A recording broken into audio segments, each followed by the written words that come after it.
sometimes it is easy to code alone. But when do you need a helping hand? Jumping rope. Now, you can totally do by yourself. But playing tug of war? Not so much. Organizing your room? You can do that on your own, even if you don't want to. Building a new bookshelf, on the other hand, can I get a little help, please? Practicing an instrument? Absolutely, can do. All on your own. Playing musical chairs alone? No. See, some things are better done with a partner or a team. We call that cooperation. When we work together, we can do amazing things that we couldn't do on our own. It's like being on one big team where everyone is important. God made us to cooperate because God knows that we're better together. Whether it's helping a friend with homework, sharing school supplies, or encouraging a friend who's sad. When we share ideas and work as a team, we're living out God's plan. We can show the world what it looks like to love like Jesus, and as we work together to do more than we could alone, others can see God. That's why cooperation is an amazing way to worship God with your life. Because worship is about more than just singing loud, it's all about living loud.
To be or not to be? That is the question. All the world's a stage, the men and women merely players.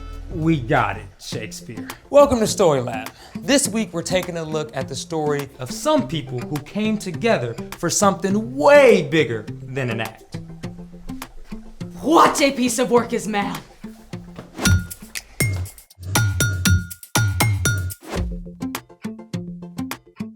Hey, I'm Carter. And I'm Skylar. We're talking about the way God created us to work with others. And the things we can do better together.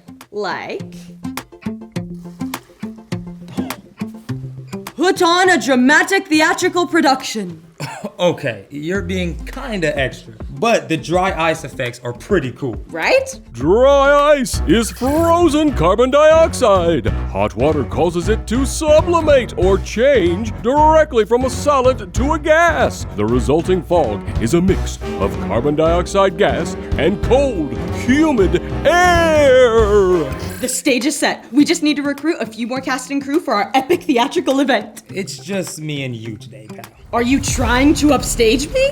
I was just going to suggest maybe making some epic fog bubbles instead. To pop or not to pop? That is the question. Let's make it! Okay, the first thing you need for your epic fog bubbles is dry ice. Now, dry ice is actually negative 109.3 degrees Fahrenheit. So always use thick gloves and make sure you have a grown-up to help you. Okay, you will also need a 2-liter bottle filled with warm water and the very top part cut off. You'll need a small funnel, plastic tubing, a cup or beaker, bubble soap solution, and a tray coated with a little more soap and water. Okay, Maestro, how do we do this? Step 1. Mix equal parts soap solution with water in the cup or beaker. Step 2. Fit the funnel into one end of the tubing. The stage is set. Exactly. Step 3. Drop the dry ice into the 2-liter bottle and add water. Don't forget your glove.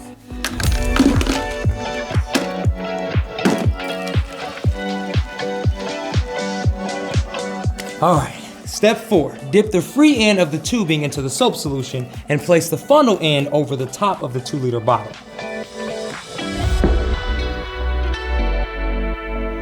Whoa! Ooh, can I pop it? Yeah, be my guest. Now let's use the big one. Whoa! See that? That's crazy. It's like cloudy. Whoa. Look at the smoke coming through. Look how big they're getting. It's like the carbon dioxide and the cold, humid air are teaming up with the soap solution to create these special effects for us. Now that's some cooperation I can get behind. Speaking of which, it's time for... The story before the story. Today, we're in the book of Luke. Luke wanted to clearly record the story of Jesus. From the very beginning, when people turned away, God had a plan to rescue us. At the perfect time, God sent Jesus, God's very own son, to live among us as a human. Jesus was born and grew up like an ordinary kid. He became wiser and stronger and more pleasing to God and others. When Jesus was about 30, he was baptized by his cousin John. God's voice spoke from heaven saying, "You are my son, and I love you. I am very pleased with you." Soon after this, Jesus began traveling and teaching and gathering followers. Which is where our story starts. Take it away.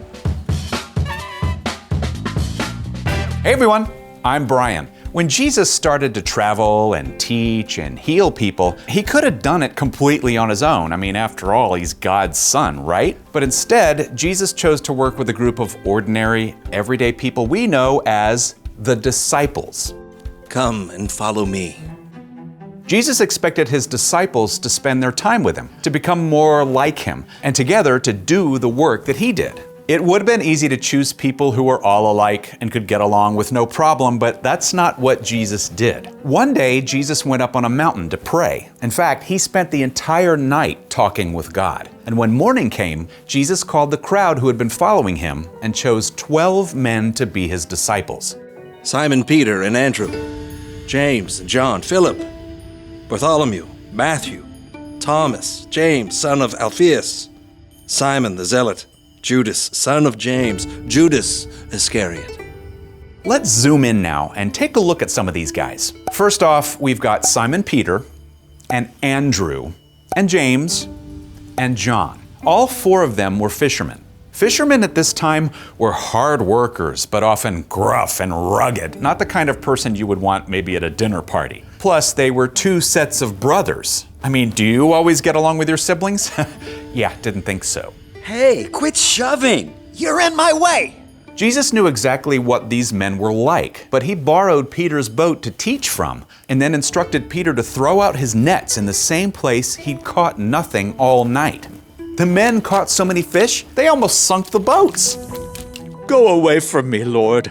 I am a sinful man. Don't be afraid. From now on, you will fish for people. If these fishermen were kind of rough around the edges, Matthew was the opposite. Matthew was a tax collector who worked for the Romans. He was in charge of taking money from the Jewish people to give to their enemies, and he probably took extra for himself. No one liked tax collectors, so it would have been shocking when Jesus walked right up to Matthew. Follow me. Jesus even went to dinner at Matthew's house. While Matthew worked for the Romans, one of the other men who Jesus called hated the Romans. Simon was likely part of a group called the Zealots. Now, the Zealots were revolutionaries who wanted to overthrow the Romans using violence. They believed the Messiah would help them do that. Rough fishermen, an upper-class tax collector, a fiery revolutionary. Imagine including all of these different people in a group project together. We don't know a lot of details about the other disciples, but you can bet they had their own quirks. Jesus even included a man he knew would end up betraying him, Judas Iscariot. And it wasn't only men who followed Jesus, women traveled with and learned from him too. There was Mary Magdalene. She had been controlled by spirits who weren't from God, and Jesus healed her completely. A woman named Joanna followed Jesus too. She was married to the man who was in charge of the king's household. Other women learned from Jesus, including one named Susanna. Now, not only did these women spend time with Jesus, but they also gave their own money to support Jesus and the disciples.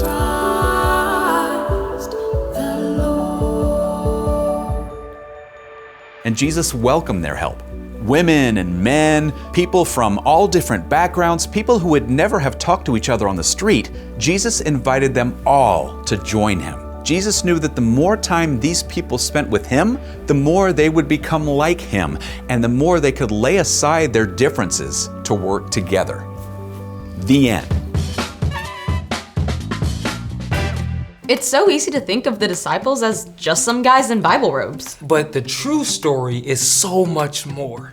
Yeah, Jesus was laying a foundation for all of his followers to work together. Including us? So, what's our part in the story? Jesus invited a group of people who were totally different from each other to follow him and help spread the news of God's kingdom. Following Jesus meant they had to learn how to cooperate. And cooperation is working together to do more than you can do alone. I mean, let's be real, there are times it may seem easier just to do something yourself. Yeah, like when my mom tells my sister and me to do the dishes together, we usually end up fighting. Or sometimes I just feel like I know the best way to do something. You might be great at doing something on your own, but God designed us to work together. We're created to need other people. Cooperating with others, even if it feels hard, will help you grow to become more like Jesus. And when we can look past our differences, we can definitely do more together. Like putting on a play or a choir concert. Or planning a surprise from the whole class for your teacher on her birthday. Or even just working with your family to get the house cleaned up before company comes over. If you don't feel like cooperating all the time, that's okay. You can ask God to give you peace and patience to work together. Yeah, and sometimes cooperation can actually be a lot of fun. It's been a blast cooperating with you guys. Right back at you. See you next time. So, here's the thing. Jesus wants us to work together. Whether you're acting out a story, Helping plant a community garden, cleaning up the kitchen after dinner, or doing an awesome science experiment. ooh, can we make an ultra super giant bubble this time? Let's find out.